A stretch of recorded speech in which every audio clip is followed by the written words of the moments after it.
அரியணை ஏறும் முன்பே தென்படும் வணிக போருக்கான அறிகுறிகள். டிரம்பை எச்சரிக்கும் பொருளாதார நிபுணர்கள். அமெரிக்க அதிபராக டொனால்டு டிரம்ப் அரியணை ஏறும் முன்பே வணிக போருக்கான அறிகுறிகள் தென்படுவதாக கூறப்படுகிறது.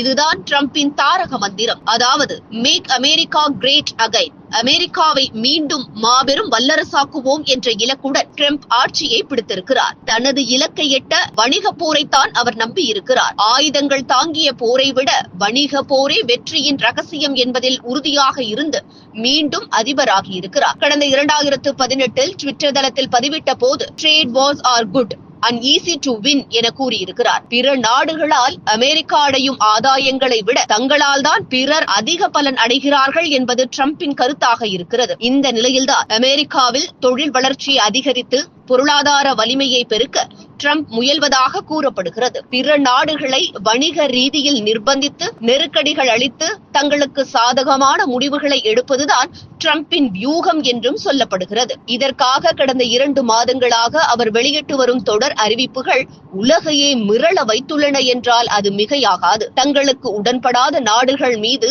வரிகளை அதிகரிப்போம் என அதிரடி காட்டினார் டிரம்ப். இந்தியா உள்ளிட்ட பிரிக்ஸ் நாடுகள் டாலருக்கு மாற்று உருவாக்க முயன்றால் அவர்களுக்கு 100% வரை வரி விதிக்கப் போவதாக டிரம்ப் அதிரடி காட்டியிருக்கிறார். ஆனால் இந்த அறிவிப்புகள் இருமுனை கத்தி போன்றது என பொருளாதார நிபுணர்கள் கருத்து தெரிவிக்கின்றனர். வெளிநாட்டு பொருட்களுக்கு அதிக வரி விதித்தால் அது உள்நாட்டில் விலைவாசியை அதிகரிக்கும் எனவும் பொருளாதார நிபுணர்கள் எச்சரிக்கை விடுக்கின்றனர்.